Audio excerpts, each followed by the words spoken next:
بسم اللہ الرحمن الرحیم۔ السلام علیکم، میرا نام ہے طلحہ الیاس اور آپ دیکھ رہے ہیں ہمارا یوٹیوب چینل صالحین۔ ناظرین، آج سے ہم حضرت ابراہیم علیہ السلام کی مکمل زندگی شیئر کرنے جا رہے ہیں۔ گزارش ہے کہ ہمارا چینل سبسکرائب کر لیں، اور اگر آپ نے حضرت آدم علیہ السلام کی مکمل زندگی کا مطالعہ کرنا ہو تو اس کے متعلق ہماری تمام ویڈیو اپلوڈ ہو چکی ہیں، گزارش ہے کہ وہ بھی ضرور دیکھیے گا۔ اور آج سے ہم حضرت ابراہیم علیہ السلام کی زندگی جو قرآن مجید اور آپ کی سیرت کی کتابوں میں ملتی ہے آپ کے ساتھ شیئر کرنے جا رہے ہیں۔ اللہ تعالیٰ نے قرآن مجید میں ارشاد فرمایا، کتاب میں سے یاد کرو میرے ابراہیم کو، بے شک وہ میرا سچا نبی تھا۔ حضرت ابراہیم علیہ السلام کا کم و بیش 35 مرتبہ قرآن مجید میں ذکر آیا ہے۔ آپ کو جد الانبیاء کہا جاتا ہے۔ نبی پاک صلی اللہ علیہ وآلہ وسلم کے آپ جد امجد بھی ہیں۔ آپ شہر بابل کے اندر پیدا ہوئے، نمرود کی حکومت ہے۔ آپ کے والد کا نام تارخ، آپ کی والدہ کا نام امیلہ ہے۔ حضرت نوح علیہ السلام کے طوفان کے 1709 سال کے بعد آپ کی ولادت ہوئی، اور حضرت عیسیٰ علیہ السلام سے 2300 سال پہلے آپ اس دنیا میں تشریف لے کر آئے۔ حضرت ابراہیم علیہ السلام کی زندگی عجیب واقعات سے بڑی پڑی ہے۔ آپ کا بچپن سے لے کر بڑھاپے تک ہر چیز کا ذکر قرآن مجید میں آیا ہے، مگر آپ کی ولادت کا ذکر تفصیل سے آیا ہے قرآن مجید کے اندر۔ اور آپ نے جو امتحانات دیے ان کا ذکر بھی قرآن مجید میں موجود ہے۔ آپ کی والد کا نام تارخ، بعض لوگ کہتے ہیں کہ آپ کے والد کا نام آذر ہے، جس کا قرآن مجید میں بھی ذکر ہے، اور معاذ اللہ وہ مشرک تھے۔ مگر یاد رکھیے گا، میرے نبی پاک صلی اللہ علیہ وآلہ وسلم کی حدیث پاک ہے کہ میں پاک رحموں سے پاک شکموں میں منتقل ہوتا ہوتا اپنی ماں تک آیا ہوں، اور ان میں سے کوئی بھی مشرک نہیں تھا۔ آذر کے لیے ابن کا لفظ استعمال کیا گیا۔ یاد رکھیے گا، ابن صرف والد کے لیے نہیں استعمال کیا جاتا۔ عربی قاعدہ قانون کے مطابق جو ابن لفظ ہے وہ چاچا، تایا، دادا کے لیے بھی استعمال کیا جاتا ہے۔ ابن کا لفظ قرآن مجید میں آیا ہے تو لوگوں کو غلط فہمی ہوئی کہ یہ آپ کے والد ہی ہیں، اور علماء فرماتے ہیں کہ یہ آپ کے چچا تھے، نہ کہ والد، کیونکہ والد مشرک نہیں، کسی بھی نبی کا والد یا والدہ یہ مشرک ہو ہی نہیں سکتے، وہ مسلمان تھے۔ اس بات سے آپ کو زیادہ وضاحت ہوگی کہ بنی اسرائیل کے پاس ایک صندوق ہے، خاندانی صندوق ہے۔ ان کا صندوق پر ایسا ایمان ہے کہ اس کو سامنے رکھ کر اس کے وسیلے سے دعائیں مانگتے ہیں، اللہ تعالیٰ قبول فرماتا ہے۔ اللہ تعالیٰ نے قرآن مجید میں ارشاد فرمایا، مفہوم ہے کہ اس کی نشانی یہ ہے۔ فرمایا اس تابوت ایسا کیا ہے؟ فرمایا اس کے اندر سکون ہے، آرام ہے، اس کے اندر ان کے دلوں کا قرار ہے۔ فرمایا صندوق کے اندر ہے کیا؟ فرمایا کہ اس کے اندر موسیٰ علیہ السلام کی آل کا ترکہ ہے، حضرت ہارون علیہ السلام کی آل کا ترکہ ہے۔ ترکہ کیا ہے؟ ترکے سے مراد ہے قیمتی چیزیں۔ علماء فرماتے ہیں اس کے اندر حضرت موسیٰ علیہ السلام کی جوتی ہے، حضرت ہارون علیہ السلام کی پگڑی ہے۔ صندوق کے اندر نبی کی جوتی آ جائے، صندوق کے اندر نبی کی جوتی آ جائے، اللہ کے وسیلے سے دعائیں قبول ہوتی ہیں۔ جوتی صندوق میں آئی تو دعائیں قبول ہو رہی، اور جس ماں کے شکم کے اندر نبی کا نور آ جائے تو اس ماں کی شان کا عالم کیا ہوگا۔ تو پتہ چلا کہ کوئی بھی نبی کی ماں یا باپ یہ کافر مشرک نہیں ہو سکتے۔ حضرت تارخ کی عمر 570 سال ہوئی، اولاد کوئی نہیں۔ 570 سال تک آپ کے 3 بیٹے ہوئے صرف، ایک کا نام حضرت ابراہیم، ایک کا نام ناہور، ایک کا نام ہاران۔ حضرت ابراہیم علیہ السلام درمیانے بیٹے تھے۔ نمرود شہر کابل کا بادشاہ ہے۔ تاریخ میں سب سے پہلا ظالم بادشاہ نمرود ہوا ہے۔ پوری دنیا کی تاریخ میں 4 بادشاہ ایسے گزرے ہیں جن کو پوری دنیا کی بادشاہی عطا فرمائی، 2 مسلمان 2 کافر۔ جو مسلمان تھے انہوں میں ایک حضرت ذوالقرنین علیہ السلام اور ایک حضرت سلیمان علیہ السلام، اور جو کافر تھے ان میں سے ایک نمرود جس کی پوری دنیا میں سلطنت تھی، اور دوسرا تخت نصر۔ لوگ کہتے ہیں کہ بخت نصر اس کا اصل نام تھا۔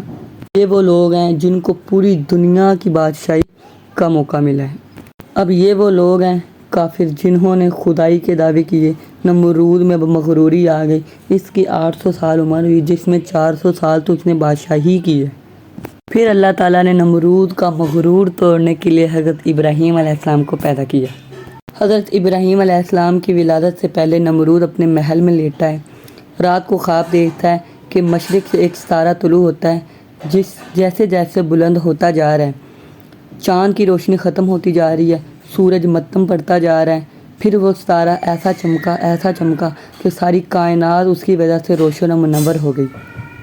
خواب دیکھا تو فوراً اعلان کر دیا کہ سارے نجومی علماء اکٹھے ہو جاؤ۔ دل کی دھڑکن تیز ہے۔ نجومی کہنے لگے بادشاہ نمرود کیا ہو گیا ایسا، اتنی رات کو اتنی اجلت میں ہمیں کیوں بلایا؟ نمرود کہنے لگا ایک خواب دیکھا ہے جس نے مجھے بے چین کر دیا ہے۔ کہنے لگے کہ کیا خواب دیکھا ہے؟ کہنے لگا کہ ساری کائنات ایک ستارے کی روشنی کے سائے کے نیچے آ گئی ہے۔ جیسے جیسے وہ طلوع ہوتا جا رہا ہے، چاند کی روشنی ختم ہوتی جا رہی ہے، سورج کی روشنی مدھم ہوتی جا رہی ہے، ساری کائنات اس نے روشن و منور کر دی ہے، اس کے آگے ہر چیز کی روشنی ماند پڑ گئی ہے۔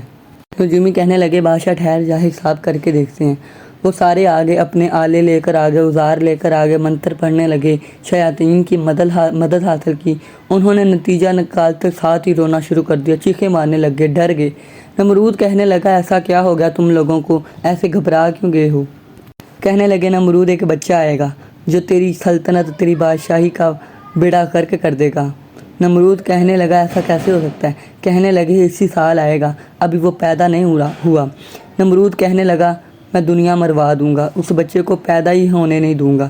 جب بچہ پیدا ہی نہیں ہوگا تو میری سلطنت کو کوئی نقصان نہیں پہنچا سکے گا۔ پر جن کی راکھی اللہ تعالیٰ خود کرے انہیں کون مار سکتا ہے؟ اللہ تعالیٰ نے فرمایا ہم نے ارادہ کر لیا، اور جب ارادہ کر لوں تو کام کر کے ہی رہتا ہوں۔ میاں محمد بخش صاحب یہاں پہ اس بات کی بڑی پیاری ترجمانی کرتے ہیں۔ آپ فرماتے ہیں ہر دم روے او خیال میرے وچ، ہور کوئی نہیں سوچدا، جس دیوے نوں او آپ جگاوے، او کد کسے تو بجھدا۔ پر یہاں پر نمرود کہہ رہا ہے کہ میں تو پیدا نہیں ہونے دوں گا۔ پابندی لگ گئی۔ جو مائیں اپنے بچے کو جنم دینے لگی ہیں، بیٹی پیدا ہو تو زندہ رہنے دیں، اگر بیٹا پیدا ہو تو مار دو۔ ماؤں کے سینوں کے اوپر بچوں کو ذبح کیا جانے لگ گیا۔ جو بچہ ماں کی گود میں آتا ہے وہیں قربان کر دیا جاتا ہے۔ بڑی مشکل ہوگی، ہر ماں چیخیں مارتی ہے، روتی ہے، کلپتی ہے۔ بچے کو قتل کرتے وقت اس ماں کی جو حالت ہوتی ہے وہ تو بیان کرنا مشکل ہے۔ بڑی مشکل سے ہوتا ہے چمن میں دیدہ ور پیدا، لاکھوں ہزاروں کی تعداد میں بچے قتل ہو گئے۔ نمرود کہنے لگا نہ بچہ آئے گا نہ مجھے مارے گا۔ اچانک ایک دن نجومی آگے کہنے لگے وہ بچہ آنے والا ہے، آج کی رات وہ اپنی ماں کے شکم میں آ جائے گا۔ نمرود نے پابندی لگا دی، خبردار آج کوئی اپنی عورت کے قریب نہیں جائے گا۔ سارے مرد جنگل میں اکٹھے کر دیے گئے، فوج کے پہرے لگ گئے، عورتوں کو پابند کر دیا کہ آج گھروں سے باہر نہیں نکلنا۔ سارے مرد شہر سے باہر، فوج کی پہرے داری۔ آج کوئی مرد عورت کے ساتھ نظر آئے تو اسے وہیں پر قتل کر دو۔ پر قربان جاؤں اللہ تعالیٰ کی قدرت پر، حضرت ابراہیم علیہ السلام کے والد فوج میں ہیں، آپ کی ڈیوٹی لگ گئی اور ڈیوٹی اپنے ہی گھر کے باہر لگ گئی۔ سبحان اللہ، اللہ اکبر۔ حضرت ابراہیم کے والد والدہ کا ملاپ ہوا، وہاں سارے نجومی سر پکڑ کر بیٹھ گئے۔ نمرود کو کہنے لگے بہت اچھا نظام لگایا ہے، بہت اچھی ترکیب سوجی ہے، جس نے اپنی ماں کے شکم میں آنا تھا وہ تو آگے آئے۔ نمرود کا رنگ زرد ہو گیا، کانپتا ہے۔ پادری کہنے لگے خاک انتظام کیا ہے، جس نے آنا تھا آ گیا۔ نمرود پریشان ہے، ڈر گیا، کہنے لگا آج سے بچے مارنے کی رفتار تیز کر دو۔ حضرت ابراہیم علیہ السلام کی والدہ فرماتی ہیں مجھے کوئی علم نہیں کہ میں حضرت ابراہیم علیہ السلام کی ماں بننے والی ہوں۔ جب مجھے محسوس ہوا میں ماں بننے والی ہوں، بہت رازداری سے اپنے شکم میں بیٹے کو پالتی ہیں، اور بچے دوسرے ماؤں کے بچے قتل ہوتے جا رہی ہیں، روز دیکھتی ہیں فلاں کا بیٹا قتل ہو گیا، فلاں کا قتل ہو گیا۔ آپ بڑی رازداری سے، خاموشی سے حضرت ابراہیم علیہ السلام کو اپنے شکم میں پال رہی ہیں۔ کسی کو کانوں کان خبر نہیں ہے، یہاں تک کہ آپ نے اپنے شوہر کو بھی نہیں بتایا۔ وقت گزرتا جا رہا ہے، اوروں کے بچے قتل ہوتے جا رہے ہیں، پر جس کی حفاظت اللہ تعالیٰ خود کرے اسے کون کچھ کر سکتا ہے۔ وہ اپنی ماں کے شکم میں پروان چڑھتے جا رہے ہیں۔ جب 9 ماہ پورے ہو گئے، آپ کی والدہ فرماتی ہیں جب ولادت کا وقت قریب آیا، میں چھپی شہر کی آبادی سے باہر نکلی، پہاڑوں کے درمیان ایک غار دیکھی، غار کے اندر چلی گئی۔ فرماتی ہیں کہ وہاں بہت اندھیرا، میں دیکھتی ہوں وہاں بہت اندھیرا۔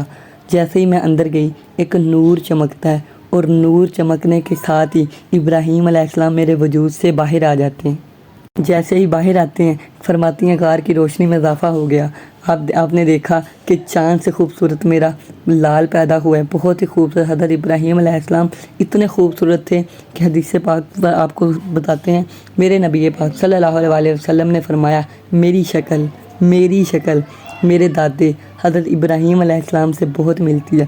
اب تصور کیجئے گا حضرت ابراہیم علیہ السلام کتنے خوبصورت ہوں گے کہ نبی پاک خود فرما رہے ہیں کہ میری شکل میرے دادا حضرت ابراہیم علیہ السلام سے بہت ملتی ہے۔ لو جی، حضرت ابراہیم علیہ السلام اپنی ماں کے وجود سے باہر دنیا میں آگے، آپ کی ولادت ہو گئی۔ اب ہمیں دیں اجازت، آگے کی باتیں اس سے اگلی ویڈیو میں کریں گے۔ اب ہمیں دیں اجازت، آپ کی محبتوں کا بہت بہت شکریہ۔ اپنا اور اپنے گھر والوں کا بہت سارا خیال رکھیے گا۔ اللہ حافظ۔